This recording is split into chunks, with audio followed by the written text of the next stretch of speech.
할렐루야. 오늘 성경 말씀 누가복음 23장입니다. 누가복음 23장 보겠습니다.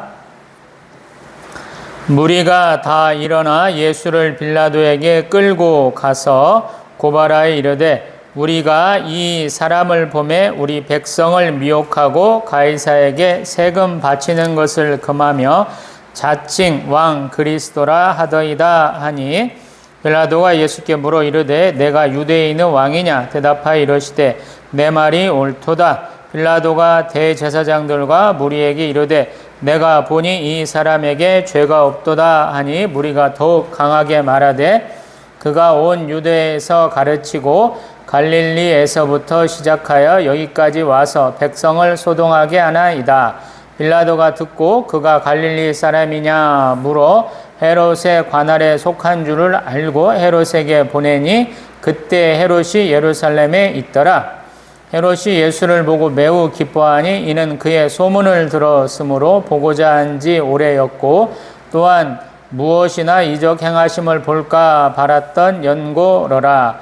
여러 말로 물으나 아무 말도 대답하지 아니하시니 대제사장들과 서기관들이 서서 힘써 고발하더라. 헤롯이 그 군인들과 함께 예수를 업신 여기며 희롱하고 빛난 옷을 입혀 빌라도에게 도로 보내니 헤롯과 빌라도가 전에는 원수였으나 당일에 서로 친구가 되니라. 빌라도가 대제사장들과 관리들과 백성을 불러 모으고 이르되 너희가 이 사람이 백성을 미혹하는 자라 하여 내게 끌고 왔도다.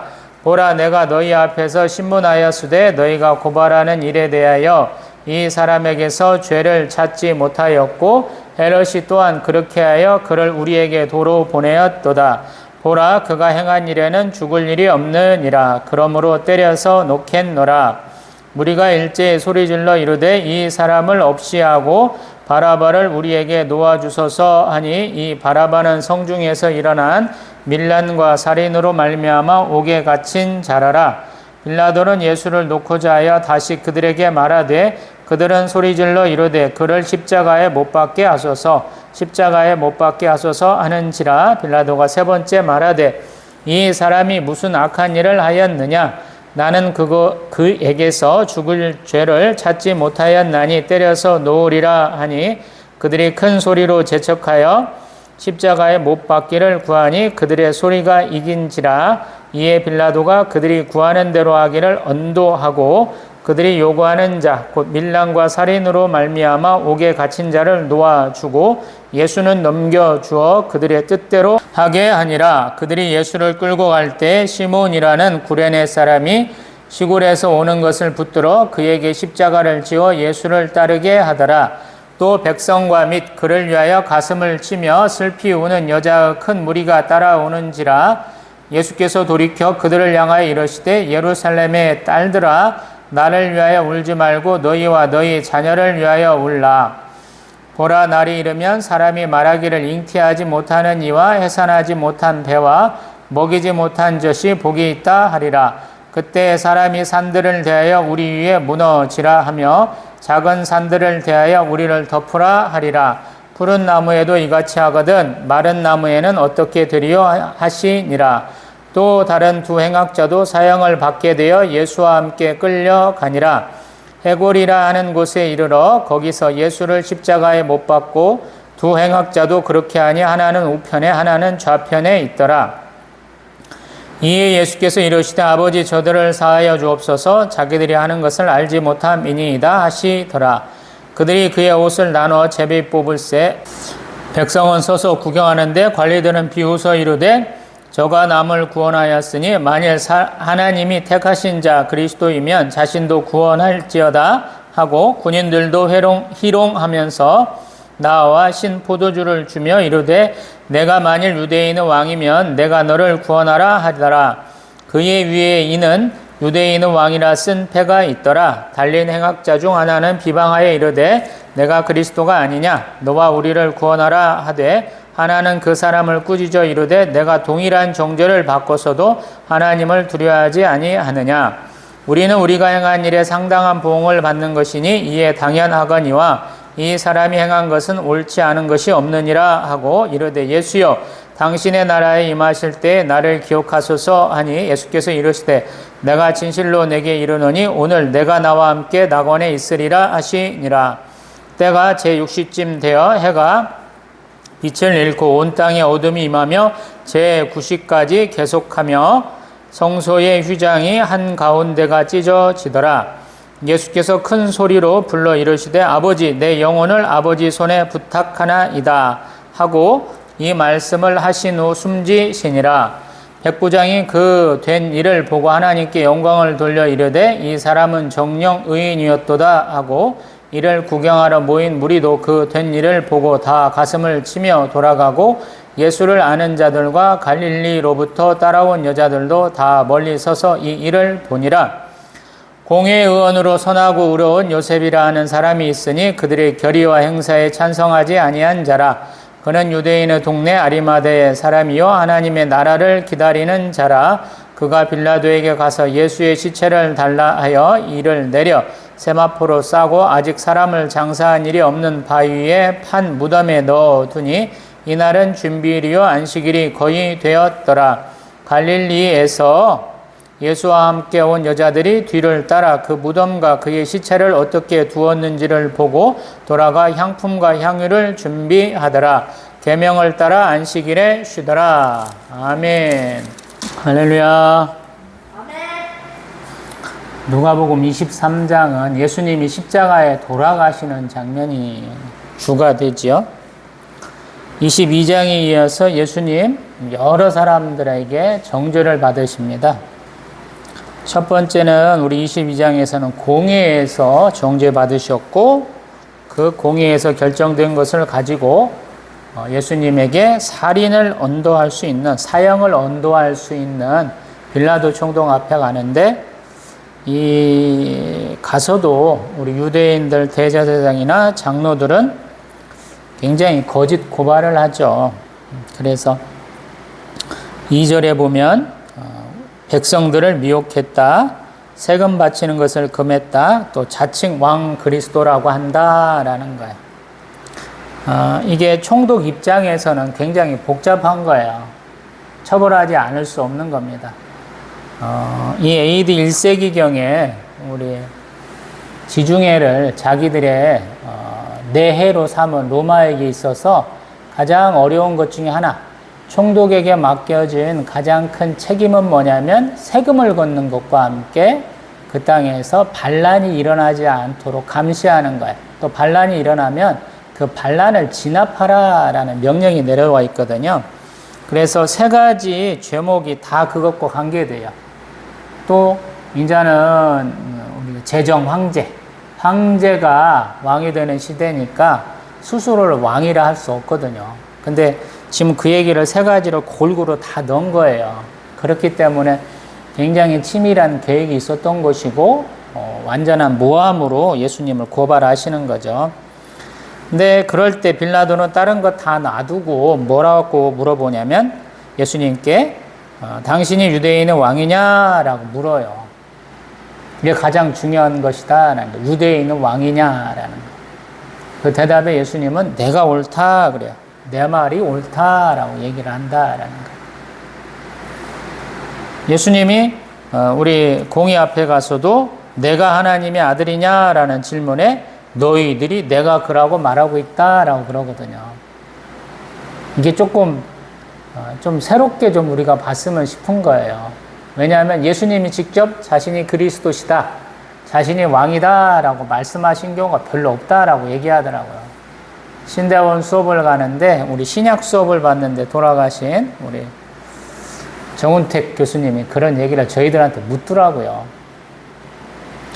근데 우리 다 전도사님들 그때는 지금은 전도사님이고 지금은 다 목사님 되셨을 것 같은데 그분들이 그 말씀 듣고 막 화를 내면서 따지러 가는데 우리 신약 성경 한번 쭉 읽어보면 사복음서에는 예수님이 내가 그리스도야, 내가 유대인은 왕이야 라고 직접적으로 언급한 데를 찾으려면 굉장히 심각하게 찾아야 되고 그런 적이 별로 없다라는 결론을 아마 내리시게 될 거예요. 왜냐하면 이게 예수님이 그의 백성에게 고백받으시는 방법인 것 같다라는 생각을 하거든요. 예수님이 말해서 그러냐라고 받아들이는 것과 지들이 말해서 예수님이 인정하는 건 다르잖아요. 소위 말해서 어떤 사람이 어떤 사람을 좋아한다고 그래요. 남자가 한 여자를 좋아한다 그래요. 자기가 나 당신을 사랑해요 라고 고백해서 그 사람도 나도 그래 라는 얘기도 들을 수 있지만 반대일 수도 있잖아요. 누가 먼저 사랑 고백하느냐라는 것으로 티격태격할 수 있잖아요. 여기도 사실은 그런 장면인 것 같아요. 왜 예수님 시원스럽게 내가 유대인의 그리스도고 왕이다 라는 말씀을 왜 안 하셨을까? 예수님 항상 자신에 대해서 제자들에게 말씀하시는데 세상 사람들, 특별하게 우리 장로들이나 제사장들이나 서기관이나 바리새인들한테는 그런 말씀을 잘 안 하시거든요. 왜 안 하셨을까라는 거예요. 그것은 스스로의 입으로 말하게 하시는 것 같아요. 상황이 그렇게 가도록 말씀하시는 것 같아요. 그들이 말하는 것을 예수님이 의도하신 것 같다라는 생각이 들어요. 그 다음에 그러한 말을 듣고도 빌라도 총독은 뭐라고 그러냐면 대제사장과 무리들에게 이 사람에게 죄가 없다 그래요. 죄목이 무려 3가지인데 백성들을 미혹했다, 세금 내지 말자고 그랬다, 또 그 다음에 그리스도의 왕이라고, 그리스도라고 이렇게 스스로 자칭했다 그러는데 죄가 없다라고 그래요.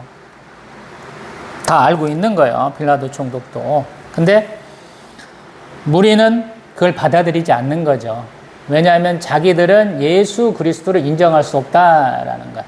왜? 자기들의 삶의 기반을 흔드니까. 자기들의 정체성이 완벽하게 혼란스럽게 되니까. 예수님을 섬겨야 되는 자리인데 자기들이 섬기지 못하겠다라는 거예요. 예수만 없으면 되겠다라는 거예요. 여태까지 예수님이 수많은 예화를 통해서 우리 포도원 주인이 포도밭 몇 킬로 간 비유도 했었잖아요. 예수님만 죽이면 돼요. 그 포도밭 내 거 되는데 세뇌하고 농사 짓는 사람들이 어떻게 하겠느냐라는 거예요. 꼭 그런 짓을 해요. 이렇게. 그래서 자꾸 안 된다고 저 사람은 죄이니까 죽여야 된다고 자꾸 소동을 일으키는 거예요. 총독의 가장 큰 약점 중에 하나가 소동이 일어나면 안 돼요. 이게 총독이나 원로원한테 이렇게 편지가 가면 추궁을 받아요. 그렇기 때문에 어떻게든지 달래야 되거든요.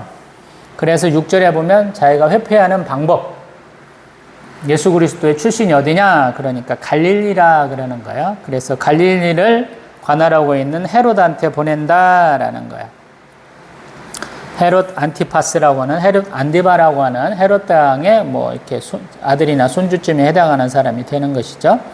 그에게 보냈는데 이 갈릴리 분봉한 헤롯은 굉장히 좋아한다라는 거예요. 왜? 8절에 보니까 소문이 들리더라라는 거예요. 대단한 사람으로. 또 그 소문 가운데도 그 예수님께서 행하신 이적과 표적과 기사에 관심이 가가지고 혹시 예수님이 이적 한번 베푸실까 행하실까라고 기대를 하는 거예요. 근데 예수님은 헤롯 앞에 가가지고 아무 말도 안 하시는 거예요. 왜 안 하셨을까? 당연히 안 하시겠죠. 왜? 가장 단편적인 이유 중에 하나가 예수님이 사역의 동역자로 여겼던 세례 요한을 죽인 일파니까. 그들의 무리니까. 회개하라 천국이 가까이 왔느니라 하는 것이죠. 벌써 이들은 벗어난 거예요. 하나님 나라 백성으로 이스라엘 백성의 정체성에서 많이 벗어났기 때문에 예수님이 아무 말도 대답하지 아니하신 것 같아요. 그러다 보니까 헤롯 왕도 흥미를 잃고 그 다음에 대제사장과 서기관들이 또 계속 하니까 어쩔 수 없이 예수님 다시 불려가는 거예요. 빌라도 앞으로. 그리고 빌라도 앞으로 갔을 때 이 대제사장과 관리들은 백성들을 몽땅 모아가지고 이제 소위 말해서 소란을 일으키는 거예요.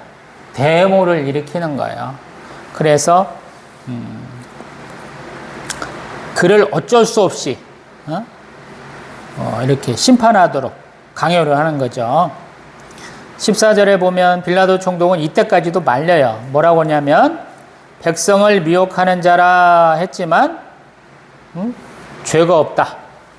그래서 내가 보니까 헤롯한테 보냈는데 헤롯도 죄가 없다고 그러더라. 그래서 내가 그냥 채찍질하고 놓아줄까 해. 그랬는데 이들이 명절에 그들의 어떤 관습이 있다라는 거야. 아무리 살인자라도 한 명은 놓아주는 관례가 있는데 그 관례를 언급을 하면서 우리 18절에 예수 그리스도는 죽이고 바라바를 놓아달라라고 자꾸 외치게 한다라는 거야. 이 바라바라는 사람은 밀란을 일으키고 살인을 일으킨 자다라고 얘기하고 있죠. 근데 빌라도는 이때도 예수님을 놓고자 한다라는 거야. 근데 그들은 계속적으로 예수 그리스도를 십자가에 못 박게 하소서, 십자가에 못 박게 하소서라고 계속적으로 외친다라는 거야. 그래서 어쩔 수 없이 빌라도가 우리 22절에 보면 때려서 놓겠다라고 그러는데 또 십자가에 못 박으라고 계속 외치는 거야. 그래서 어쩔 수 없이 십자가형을 우리 언도를 하고 24절 이하로 보면 그 바라바는 놓아주게 되었다라고 얘기하는 거예요. 그럼에도 불구하고 우리가 신앙 고백을 할 때 사도신경에는 본디오 빌라도에게 죄를 씌우죠. 왜 그러냐면 사정이 어떻게 됐든 최종적인 책임이 그에게 있기 때문에 우리가 그러한 신앙 고백을 하는 것 같아요. 근데 우리가 누가복음을 보면 굉장히 많이 노력을 했죠. 이만큼 노력했으면 유대인들이 감당해야 되는 것이죠. 그래서 중세 때 보면 유대인들이 굉장히 박해를 많이 받습니다. 예수님을 위해서 자기들이 이렇게 예수님을 십자가에 못 박기 요구했기 때문에 니네는 혼나야 돼. 그래서 엄청나게 박해를 받는 사람들이 되었죠. 다음 26절 이하로 보면 예수님이 이제 채찍질 당하시고 이제 골고다 언덕으로 끌려가시는 장면이 있는데 그때 예수님이 십자가를 지시기가 너무 힘드셨던 것 같아요.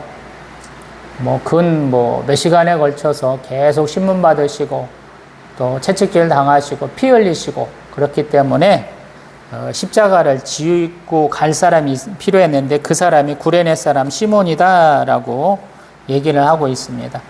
그리고 우리가 흔히 얘기하는 그 고난의 길을 따라가는 백성들과 여자들이 많았다라고 27절에 얘기를 하고요. 그러한 그들에게 예수님 28절 이하로 말씀하셔요.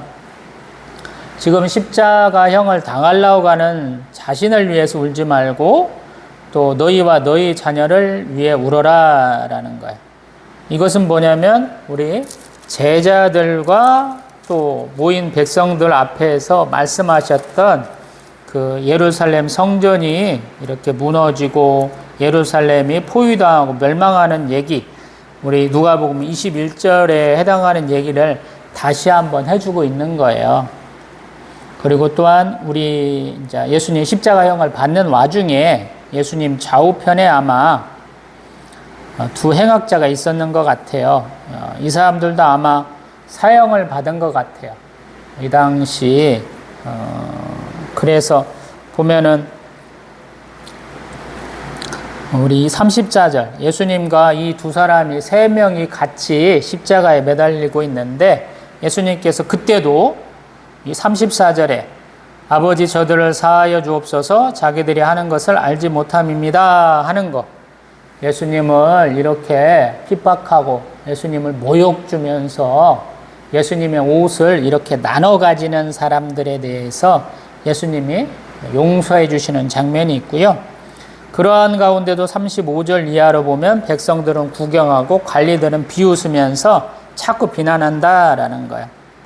남을 구원했으니까 자신이 그리스도이면 자신도 한번 구해봐라 라는 거예요. 이것은 뭐냐면 십자가에서 한번 내려와봐 라는 거예요.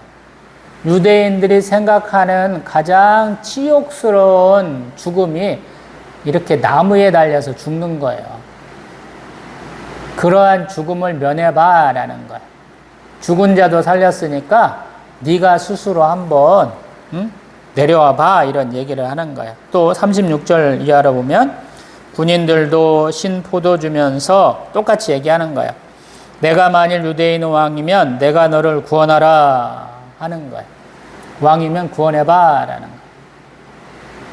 그러니까 대제사장들이 거느린 군인들도 예수님을 이렇게 핍박을 했고, 또 빌라도가 딸려보낸 로마 군인들도 예수님을 핍박을 하고 그런 거예요. 그러시면서 계속 예수님의 십자가 위에 패가 붙어 있는 유대인 왕에 집중해서 계속 핍박하는 거예요. 그래서 이게 아이러니컬해요. 예수님이 직접적으로 자신의 왕, 유대인 왕, 그리스도라고 하신 적이 없어요. 말했는데 그렇다라고 말씀하셨고, 그렇다고 말했다고 자기들이 그렇게 처음에 주장한 근대로 예수님 머리 위에 패를 이렇게 써놓고는 그걸로 또 조롱하는 거야. 왕이면 내려오라. 근데 예수님 왕이신데도 불구하고 거기서 안 내려오신 게 예수님의 그런 사랑이고, 예수님의 희생이고, 예수님의 섬김이고, 그렇죠. 예수님이 유대인은 왕인데도 불구하고 거기서 자신을 구원하지 아니하셨어요. 이게 가장 큰 핵심이에요. 왜 그는 자신을 구원하지 않았을까? 저와 여러분들을 구원하시려고 내려오시지 않은가? 예수님이 스스로 구원하시려고 십자가에서 내려오시면 저도 구원 못 받고 여러분도 구원 못 받기 때문에 그러신 거예요. 그러한 가운데 양옆에 달린 사람들이 자꾸 예수님을 또 비난을 하는 거예요. 39절 이하로 보면 내가 그리스도냐? 그러면 너와 우리를 구원하라 라고 얘기한다라는 거예요. 자기들도 살고 싶으니까. 또 한편으로 좋은 기회인 것 같은데 왜 살리지 않냐고 따지는 거죠. 그때 예수님 아무 말씀도 하기 전에 옆에 한 사람이 또 뭐라고 하는 거야. 내가 동일한 정죄를 받고서도 하나님을 두려워하지 아니하느냐? 우리는 우리가 행한 일에 상당한 보응을 받는 것이니 이에 당연하지만 이 사람은 행한 것이 옳지 않은 것이 없다. 그러고 예수여 당신의 나라에 임하실 때 나를 기억하소서. 아멘. 가장 절박하고 죽음 직전에 하는 하나님 앞에 하는 회개 기도고 또 간절한 구원을 소망하는 기도죠. 예수님 그것도 들어주셔요. 그래서 내가 진실로 내게 이르노니 오늘 내가 나와 함께 낙원에 있으리라. 아멘. 그냥 놀라운 거예요. 예수님 돌아가시기 얼마 전이에요. 몇 시간을 앞두고 있어요. 사람이 피를 많이 흘리고 또 염증이 있으면 그 염증 때문에 사실은 숨쉬기가 힘들다 그래요. 로마인들이 십자가형을 하는 걸 보면 이 손바닥을 한번 쭉 한번 찢어지고 체중위에서 이 손목에 양쪽 뼈에 틈이 있으니까 그 뼈에다 넣고 발목도 마찬가지. 그리고 예수님 많이 맞으셨으니까 아마 염증 반응이 있었을 거예요. 그러다 보면 뭐가 되냐면 숨쉬기가 힘들어진다라고 그래요. 숨은 가빠지고 또 피가 멈추지 않을 수 있는데 예수님 같은 경우에는 물과 피를 다 쏟으셨다 이렇게 표현을 하거든요. 자연스럽게 우리가 피는 어느 정도 멈추거든요. 근데 그러한 피가 멈추지 않을 정도로 예수님한테 상처를 많이 줬다라고 보여지는 거거든요.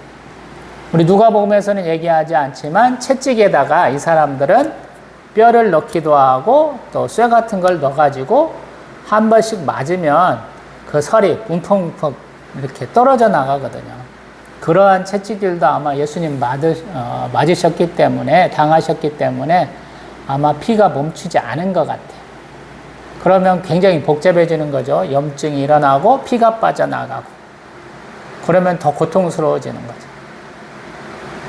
그리고 어느 정도 힘이 남아 있어야 되는데 십자가에 보면 엉덩이를 조금 걸칠 수 있도록 조금 어떤 막대기를 거친다라고 그래요. 왜냐하면 사람이 이 체중에 의해서 점점 처지다 보면 폐가 더 눌려가지고 더 호흡곤란으로 더 고통스럽게 죽는다라고 그러거든요.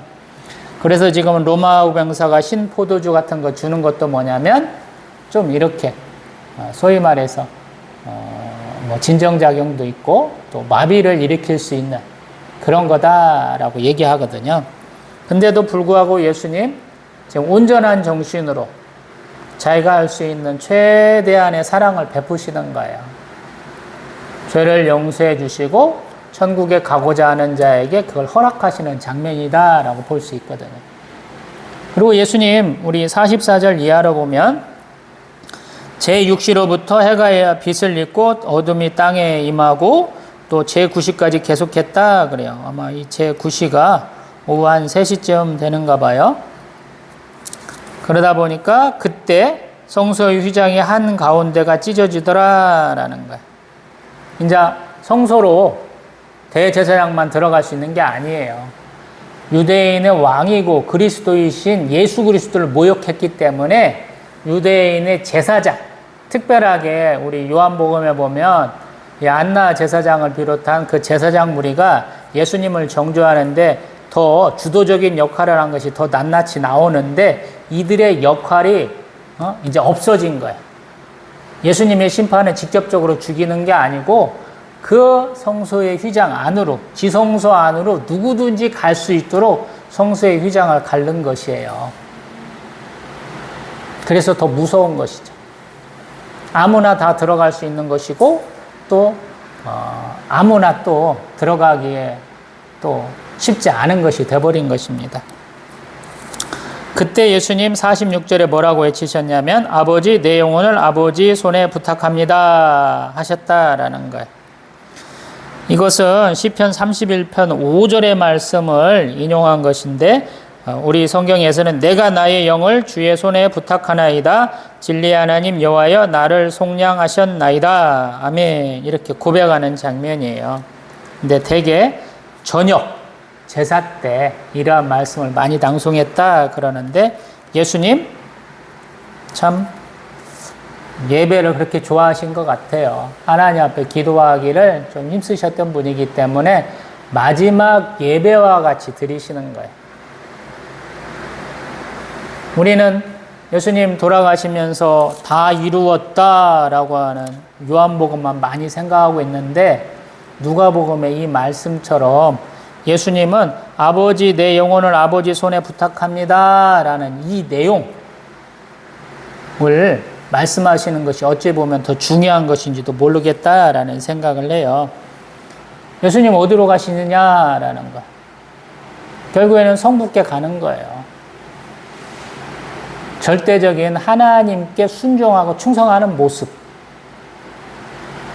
그의 공생의 기간의 삶을 우리가 들어서 알고 있는데 언제나 하나님 앞에 기도하고 응답받고 교제하고 이러한 모습이 마지막까지도 이어진다라고 볼 수 있거든요.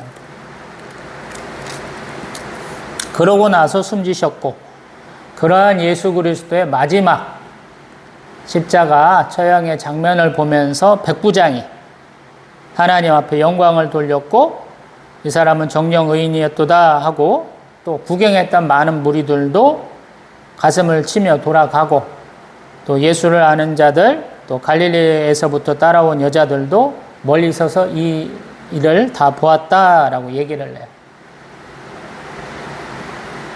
우리 산상수훈 가운데는 우리 너희는 소금이고 빛이다 라고 그러잖아요.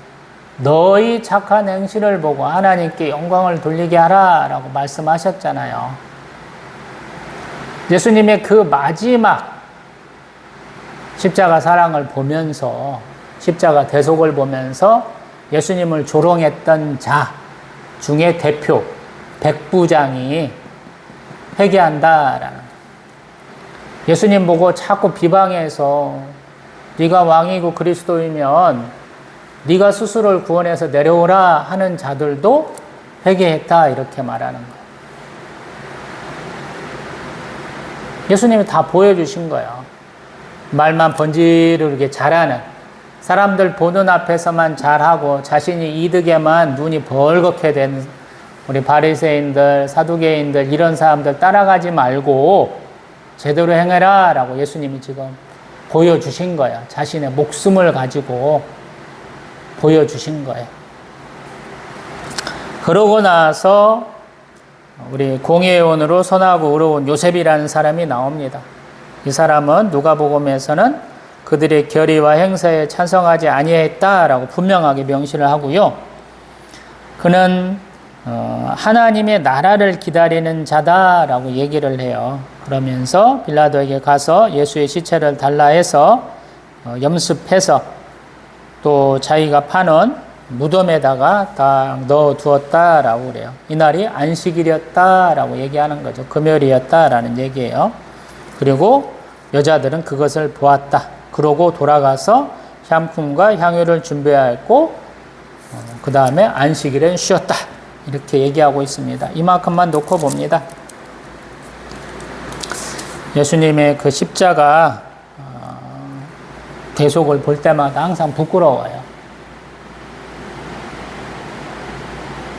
아마 많은 사람이 우리 기독교는 피를 먹고 자라난다 이런 표현을 하잖아요. 순교가 없이는 우리 기독교가 더 이상 전파되지 않는다라는 얘기를 많이 하거든요. 우리 기독교만큼 많이 죽은 종교도 그렇게 많지 않을 거라는 생각이 들어요. 왜냐하면 안 믿는 사람들 앞에 가서 예수 그리스도의 사랑을 전하려면 예수가 보였던 가장 큰 사랑을 보여줘야 하는데 그게 십자가 사랑이잖아요. 자기의 정체성을 부인당하고 자기의 모든 것들을 이렇게 비난당하는 가운데도 그 죄인들 앞에서 당당하게 보여줘야 된다라는 거. 그리고 예수 그리스도의 사랑은 모든 걸 용서하시는 거잖아요. 그래서 어려운 거죠. 자신의 죽음을 이렇게 자기들의 뜻을 더 펼칠 수 있는 걸로 자신들의 승리라라고 생각하는 자들에게 적극적으로 이렇게 대항해 나가야 되는 거잖아요. 이만큼 어려운 게 어디 있어요? 유대인들이 가장 수치스럽게 여기는 십자가형을 당하는 가운데서 자신이 이스라엘 백성의 왕이시고 이스라엘의 그리스도이신 것을 보여줘야 되니까 더 어려운 거잖아요. 우리 대한민국에도 그런 분이 계셨죠. 제가 갑자기 이름은 생각이 안 나는데 맨발로 다니면서 예수천국 불신지옥 외치고 다닌 분이 있었죠. 서울 지하철 타고 다니면서 이렇게 외치셨던 분이 있어요. 그분 바라보면서 얼마나 많은 분들이 그분 말씀이 참 은혜됩니다 하고 내가 돌이키겠습니다 했을까 싶거든요. 사실은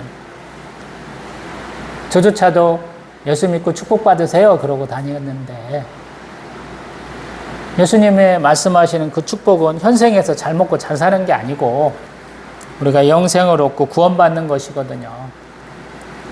한국 사람들도 참 살아생전 참 평안하게 기쁘게 사는 것을 많이 바라잖아요. 한국 사람들이 이제 코로나19 바이러스 사태가 끝나가니까 얼마나 많이 돌아다닙니까? 가까운 데 놔두고 저렴한 곳으로 아니면 먼 데까지 굳이 방방곡곡 다 찾아다니잖아요. 일본 우리 지방도시들 먹여 살린다라고 그러잖아요. 중국 사람들 일본 많이 가는데 맨날 대도시 위주로 가는데 한국 사람들은 이제 거기는 다 가봤고 지방도시들 다녀봅시다 해서 방방곡곡 누긴다라고 그러잖아요. 근데 예수님이 말씀하신 것은 그것과는 좀 다르거든요. 예수님은 일단 자기가 속한 안정적인 곳에서부터 탈피하라라고 말씀하시잖아요. 가족에서부터 뛰쳐나와야 되고 자신의 직업에서부터 나와야 되고 자신이 살고 있는 지역에서부터 나와야 된다 이런 말씀을 하시잖아요. 그래서 신앙생활이 어렵거든요. 내가 평안하고 내가 추구하던 가치를 놓아야 된다라고 말씀하시니까 어렵잖아요. 너희가 나를 따르려거든 너희를 부정하고 너희 십자가를 지고 나를 따르라 하셨잖아요. 자기 부정에는 자기가 여태까지 살아왔고 자기가 옳다고 믿었던 가치관도 있고 또 정체성도 있고 가족도 들어가고 직장도 들어가고 사회도 들어가고 다 들어가거든요. 그래서 어려운 거예요.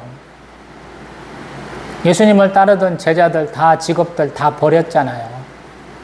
살고 있던 지역에서 다 떠나잖아요. 그래서 어려운 거예요. 유대인들이 그래서 예수님 왕이고 그리스도라라고 비난하면서 절대 못 받아들인 거예요. 성전에서 돈도 바꿔주고 비둘기도 팔아먹고 짐승도 팔아먹던 사람들이 그런 거 하지 말라. 이곳은 만민을 위하여 기도하는 집, 만민이 기도하는 집이라고 말씀하신다고 그러면 자기 직업을 잃잖아요. 자기 삶이 안 되잖아요.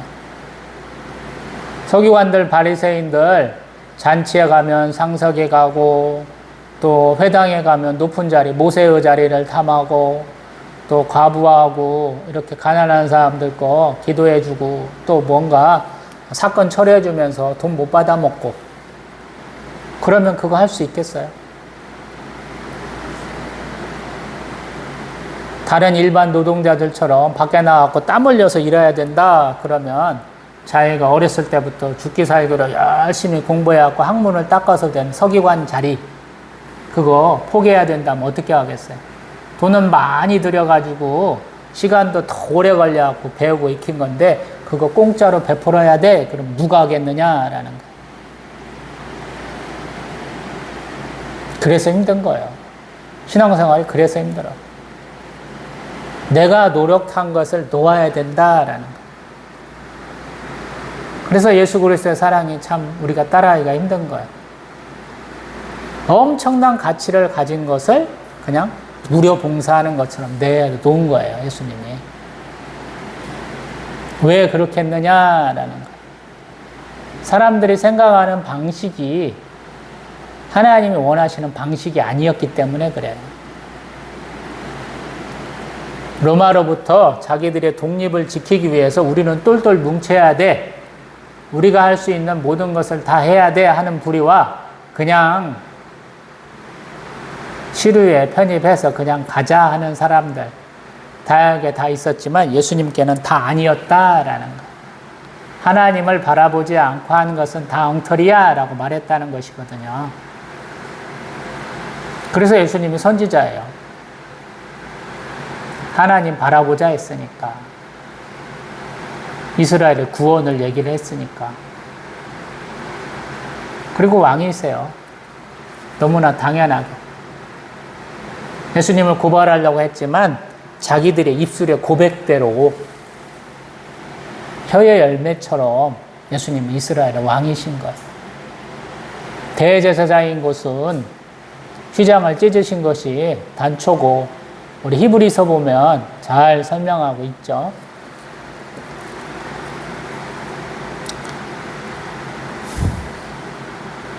우리 찬송가에도 있습니다만 예수님 십자가에 못 박히실 때 우리는 어디 있었느냐라는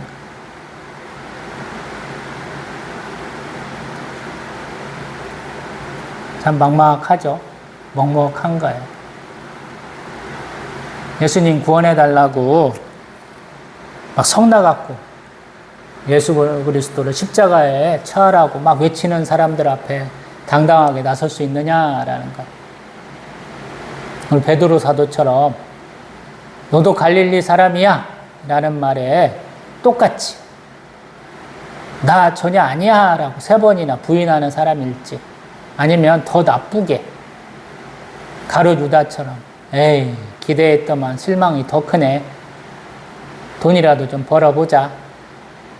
예수를 30에 팔아나는 사람일지 아니면 아리마대 요셉처럼 내가 여기서 나서지 않으면 안 돼라는 사명감을 가지고 죽음을 각오하고 앞에 나가서 예수님 시체 받아가지고 이렇게 염습해서 내가 파는 무덤에 내가 죽으려고 내가 누이려고 만들어진 그 굴에다가 예수님 누일 수 있겠는지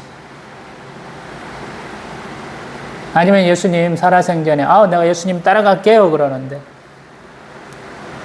못 따라간 사람일지 생각을 많이 하게 하죠. 근데 예수님 가만히 보면 홀로 감당하셨고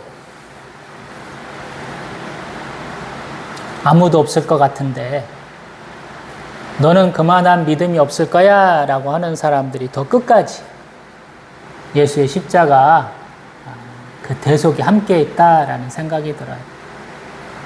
앞에 이런 나온 사람들은 별로 없잖아요. 누가복음에서는.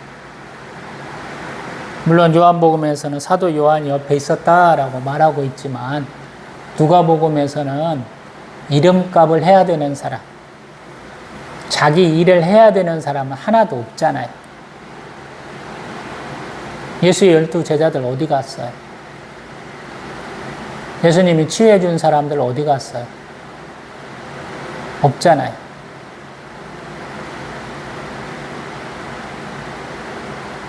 아마 상황이 여의치 않아서 그런 사람들 빼먹었을지는 모르겠지만 누가는 그렇게 기록하잖아요.